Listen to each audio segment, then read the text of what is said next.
ನಮಸ್ಕಾರ ಸ್ನೇಹಿತರೆ, ನಮ್ಮ ನಂಬಿಕೆಗೆ ಸ್ವಾಗತ ಸುಸ್ವಾಗತ. ಸ್ನೇಹಿತರೆ, ಉತ್ತರ ಪ್ರದೇಶದ ಪ್ರಯಾಗ್ರಾಜ್ನಲ್ಲಿ 144 ವರ್ಷಗಳಿಗೊಮ್ಮೆ ಬರುವ ಮಹಾಕುಂಭಮೇಳ ಅದ್ದೂರಿಯಾಗಿ ನಡೆಯುತ್ತಿದೆ. ಗಂಗಾ, ಯಮುನಾ ಹಾಗೂ ಸರಸ್ವತಿ ಮಹಾನದಿಗಳ ಸಂಗಮ ಕ್ಷೇತ್ರವಾದ ತ್ರಿವೇಣಿ ಸಂಗಮದಲ್ಲಿ ಪ್ರತಿದಿನ ಕನಿಷ್ಠ 50 ಲಕ್ಷ ಭಕ್ತರು ಪವಿತ್ರ ಸ್ನಾನ ಮಾಡುತ್ತಿದ್ದಾರೆ. ಆದರೆ ನಿನ್ನೆ ವಸಂತ ಪಂಚಮಿ ಹಾಗೂ ಕೊನೆಯ ಅಮೃತದ ಸ್ನಾನದ ದಿನದ ಹಿನ್ನೆಲೆ ಕೋಟ್ಯಾಂತರ ಭಕ್ತರು ಮತ್ತು ಸಂತರು ಒಂದೇ ದಿನ ಅಮೃತ ಸ್ನಾನ ಮಾಡಿ ಪುನೀತರಾಗಿದ್ದಾರೆ. ಈ ವೇಳೆ ಚಾಪರ್ನಿಂದ ಹೂವಿನ ದಳಗಳನ್ನು ಅವರ ಮೇಲೆ ಸುರಿಸಿ ಯುಪಿ ಸರ್ಕಾರ ಭಕ್ತಿಯ ಸುಧೆಯನ್ನ ಹರಿಸಿದೆ.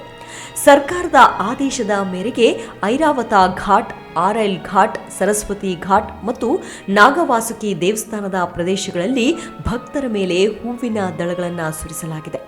ಸಂಗಮ್ ಘಾಟ್ನಲ್ಲಿ ಅಮೃತ ಸ್ನಾನದಲ್ಲಿ ಭಾಗವಹಿಸುವ ಅಖಾಡಗಳ ಮೇಲೆಯೂ ಹೂಗಳನ್ನು ಸುರಿಸಲಾಯಿತು.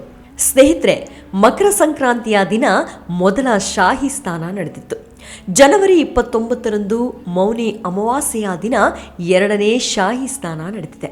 ಇನ್ನು ನಿನ್ನೆ ಅಂದರೆ ಫೆಬ್ರವರಿ 3ರಂದು ವಸಂತ ಪಂಚಮಿಯ ದಿನದಂದು ಮೂರನೇ ಹಾಗೂ ಕೊನೆಯ ಶಾಹಿ ಸ್ನಾನ ನಡೆದಿದೆ. ವಸಂತ ಪಂಚಮಿ ಈ ಪವಿತ್ರ ದಿನದಂದು ಗಂಗಾ, ಯಮುನಾ ಹಾಗೂ ಸರಸ್ವತಿ ಮಹಾನದಿಗಳ ಸಂಗಮ ಕ್ಷೇತ್ರವಾದ ತ್ರಿವೇಣಿ ಸಂಗಮದಲ್ಲಿ ಸುಮಾರು 3 ಕೋಟಿಗೂ ಹೆಚ್ಚು ಜನರು ಪವಿತ್ರ ಸ್ನಾನ ಕೈಗೊಂಡಿದ್ದಾರೆ ಅಂತ ಹೇಳಲಾಗಿದೆ. ವಾಸ್ತವವಾಗಿ ಈ ಮಹಾಕುಂಭಮೇಳ ಮಹಾಶಿವರಾತ್ರಿಯ ದಿನದವರೆಗೆ ಮುಂದುವರಿಯುತ್ತೆ. ಆದರೆ ಅಮೃತ ಸ್ನಾನ ಮಾತ್ರ ನಿನ್ನೆ ಅಂತ್ಯವಾಗಿದೆ. ಹಾಗಿದ್ರೆ ಈ ಅಮೃತ ಸ್ನಾನ ಅಥವಾ ಶಾಹಿ ಸ್ನಾನ ಅಂದರೆ ಏನು? ಆಯುಧ ಹಿಡಿದು ನಾಗಾ ಸಾಧುಗಳೇ ಯಾಕೆ ಮೊದಲು ಸ್ನಾನ ಮಾಡಬೇಕು? ಮೂರನೇ ಹಾಗೂ ಕೊನೆಯ ಅಮೃತ ಸ್ನಾನದ ವಿಶೇಷತೆ ಏನು ಅನ್ನೋದನ್ನು ಇಂದಿನ ಸಂಚಿಕೆಯಲ್ಲಿ ನೋಡೋಣ. ಅದಕ್ಕೂ ಮುನ್ನ ನಮ್ಮ ನಂಬಿಕೆಗೆ ನಿಮ್ಮ ಬೆಂಬಲವಿರಲಿ. ಸ್ನೇಹಿತರೆ, ರಾಜಯೋಗಿ ಸ್ನಾನವನ್ನು ಶಾಹಿ ಸ್ನಾನ ಅಂತ ಕರೆಯುತ್ತಾರೆ.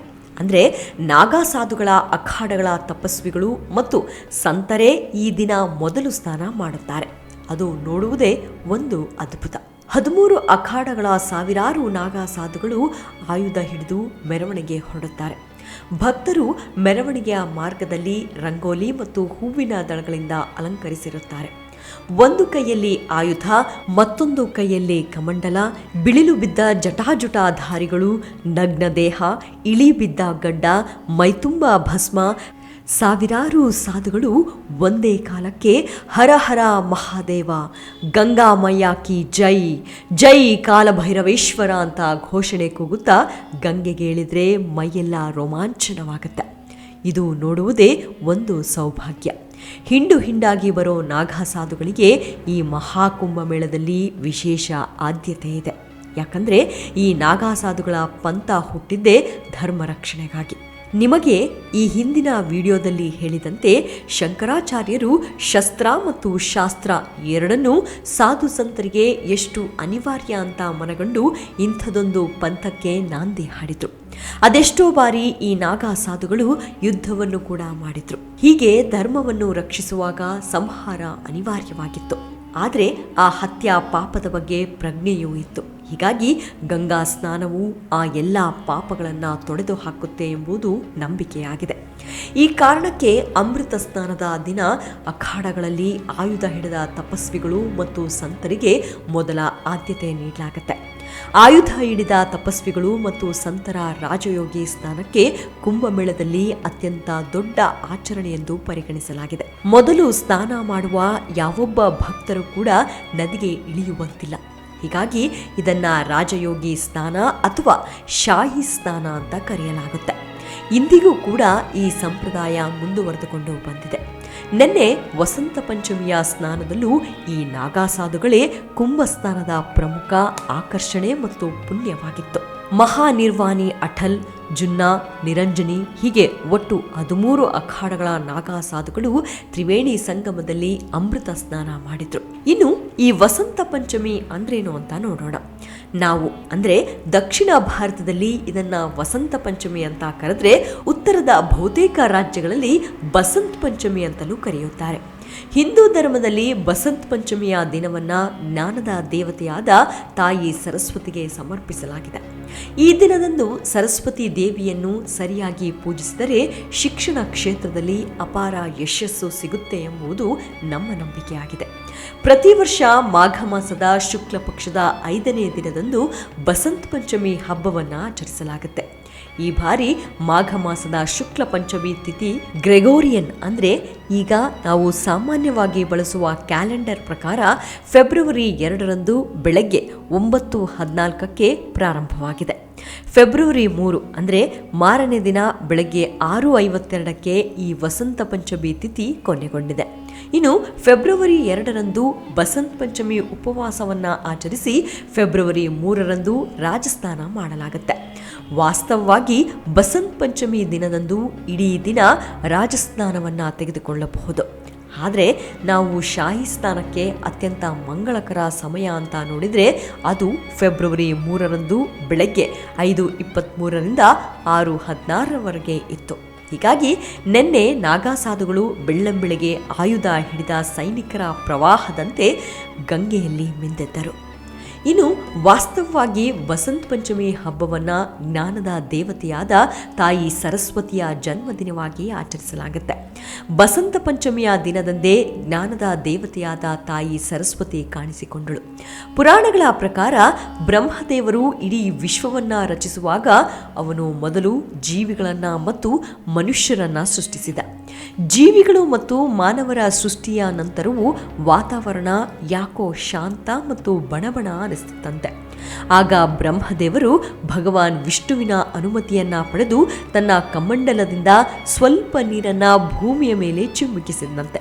ಇದೇ ನೀರಿನಿಂದ ಸರಸ್ವತಿ ದೇವಿಯು ಕೈಯಲ್ಲಿ ವೀಣೆಯನ್ನ ಹಿಡಿದುಕೊಂಡು ಪ್ರಕಟಗೊಂಡಳು. ಆಗ ಬ್ರಹ್ಮದೇವರು ತಾಯಿ ಜೀವಿಗಳು ಮತ್ತು ಮಾನವರನ್ನ ಸೃಷ್ಟಿಸಿದ ಮೇಲೂ ಏನೋ ಈ ಸುತ್ತಲಿನ ಮೌನ ಬಣಬಣ ಅನಿಸ್ತಿದೆ, ದಯವಿಟ್ಟು ವೀಣೆ ನುಡಿಸಿ ವಾತಾವರಣವನ್ನು ಹಗುರಗೊಳಿಸಲು ಕೇಳಿಕೊಂಡನಂತೆ. ಆಗ ಸರಸ್ವತಿ ದೇವಿ ವೀಣೆಯನ್ನ ನುಡಿಸುವುದರಿಂದ ಜಗತ್ತಿನ ಸಕಲ ಜೀವರಾಶಿಗಳಿಗೆ ಮಾತು ಮತ್ತು ಭಾಷೆ ಕೂಡ ಪ್ರಾಪ್ತಿಯಾಯಿತು ಅಂತ ಹೇಳಲಾಗುತ್ತೆ. ಈ ಕಾರಣಕ್ಕಾಗಿ ಈ ದಿನದಂದು ಬಸಂತ ಪಂಚಮಿ ಹಬ್ಬವನ್ನು ಆಚರಿಸಲು ಪ್ರಾರಂಭಿಸಲಾಯಿತು. ಇನ್ನು ನಮ್ಮ ಸಂಪ್ರದಾಯದ ಪ್ರಕಾರ ವರ್ಷಕ್ಕೆ 6 ಋತುಗಳು ಬರುತ್ತವೆ. ಶಿಶಿರ, ವಸಂತ, ಗ್ರೀಷ್ಮ, ವರ್ಷ, ಹೇಮಂತ, ಶರದ ಎಂಬ 6 ಋತುಗಳಿವೆ. ಈ ಋತುಗಳಲ್ಲಿ ವಸಂತವನ್ನು ಎಲ್ಲ ಋತುಗಳ ರಾಜ ಎಂದು ಪರಿಗಣಿಸಲಾಗಿದೆ. ಚೈತ್ರ, ವೈಶಾಖ ಮಾಸಗಳನ್ನು ಸೇರಿ ವಸಂತ ಋತು ಇರುತ್ತೆ. ಇದು ಫೆಬ್ರವರಿ ಅಥವಾ ಮಾರ್ಚ್, ಏಪ್ರಿಲ್ ತಿಂಗಳಿನಲ್ಲಿ ಪ್ರಾರಂಭವಾಗಿ ಮೇ, ಜೂನ್ ಅಂತ್ಯದವರೆಗೂ ಈ ಋತು ಇರುತ್ತೆ. ಈಗ ಪ್ರಕೃತಿ ಸಣ್ಣ ಬದಲಾವಣೆಯನ್ನು ಕಾಣುತ್ತೆ. ಇಂತಹ ಸಂದರ್ಭದಲ್ಲಿ ಪ್ರಕೃತಿಯ ಸೌಂದರ್ಯವನ್ನು ಕಣ್ತುಂಬಿಕೊಳ್ಳುವುದೇ ಆನಂದ. ಕವಿಗಳಿಗೆ ಈ ವಸಂತ ಋತು ತುಂಬ ಪ್ರಿಯವಾದದ್ದು. ಹೂವುಗಳ ಮಕರಂದವನ್ನ ಕುಡಿದು ದುಂಬಿಗಳು ಹೂವುಗಳನ್ನ ಮತ್ತೆ ಮತ್ತೆ ಮುತ್ತಿಡುತ್ತವೆ. ಮಂದವಾಗಿ ಬೀಸುವ ಗಾಳಿ ನವಿರಾದ ಚಿಗುರನ್ನ ನೃತ್ಯವಾಡಿಸುತ್ತೆ. ಈ ದಿನಗಳಲ್ಲಿ ಶೀತ ಅತಿಯಾಗಿರೋದಿಲ್ಲ ಅಥವಾ ಬಿಸಿಲು ತುಂಬ ಬಿಸಿಯಾಗಿರುವುದಿಲ್ಲ. ಒಟ್ಟಾರೆ ಹವಾಮಾನವು ಆಹ್ಲಾದಕರವಾಗಿರುತ್ತೆ. ಇಂತಹ ವಸಂತ ಋತು ಪ್ರಾರಂಭವಾಗುವ ದಿನವನ್ನು ಬಸಂತ ಪಂಚಮಿ ಹಬ್ಬವನ್ನಾಗಿ ಆಚರಿಸಲಾಗುತ್ತೆ. ಇಂದಿನಿಂದ ವಸಂತನ ಆಗಮವಾಗಲಿದೆ.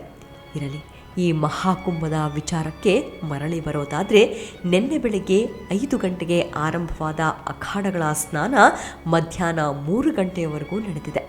ಇನ್ನು ಸರ್ಕಾರ ನೀಡಿರೋ ಮಾಹಿತಿ ಪ್ರಕಾರ ನಿನ್ನೆ ಒಂದೇ ದಿನ 2.5 ಕೋಟಿ ಜನ ಪವಿತ್ರ ಸ್ನಾನ ಮಾಡಿದ್ದಾರಂತೆ. ಮಹಾಕುಂಭಮೇಳ ಶುರುವಾದ ದಿನದಿಂದ ಇಲ್ಲಿಯವರೆಗೂ ಬರೋಬ್ಬರಿ 36 ಕೋಟಿಗೂ ಹೆಚ್ಚು ಭಕ್ತರು ಇಲ್ಲಿನ ಸಂಗಮ ಘಟ್ಟದಲ್ಲಿ ಪವಿತ್ರ ಸ್ನಾನ ಮಾಡಿದ್ದಾರೆ ಅಂತ ಸರ್ಕಾರ ಹೇಳಿದೆ. ಸ್ನೇಹಿತರೆ, 2025ರ ಜನವರಿ 13ರಂದು ಮಕರ ಸಂಕ್ರಾಂತಿಯಿಂದ ಪ್ರಾರಂಭವಾದ ಈ ಮಹಾಕುಂಭಮೇಳ ಫೆಬ್ರವರಿ 26 ಮಹಾಶಿವರಾತ್ರಿಯವರೆಗೆ ನಡೆಯಲಿದೆ. ಈ ಬಾರಿ ನಡೆಯುತ್ತಿರುವ ಮಹಾಕುಂಭಮೇಳದಲ್ಲಿ ಸುಮಾರು 45 ಕೋಟಿ ಭಕ್ತರು ಪುಣ್ಯ ಸ್ನಾನ ಮಾಡುವ ನಿರೀಕ್ಷೆ ಇದೆ. ಸದ್ಯಕ್ಕೆ 36 ಕೋಟಿಗೂ ಹೆಚ್ಚಿನ ಜನರು ಈಗಾಗಲೇ ಪವಿತ್ರ ಸ್ನಾನ ಮಾಡಿದ್ದಾರೆ. ಇನ್ನು 22 ದಿನಗಳ ಕಾಲ ಮಹಾಕುಂಭ ಸ್ನಾನ ನಡೆಯಲಿದೆ. ಇದಿಷ್ಟು ವಸಂತ ಪಂಚಮಿಯ ಅಮೃತ ಸ್ನಾನದ ಕುರಿತಾದ ಒಂದಿಷ್ಟು ಮಾಹಿತಿ. ಮುಂದಿನ ವಿಡಿಯೋದಲ್ಲಿ ಮತ್ತೆ ಸಿಗೋಣ. ಅಲ್ಲಿಯವರೆಗೂ ನಿಮ್ಮ ಆರೋಗ್ಯದ ಕಡೆ ಗಮನವಿರಲಿ. Take care. ನಮಸ್ಕಾರ.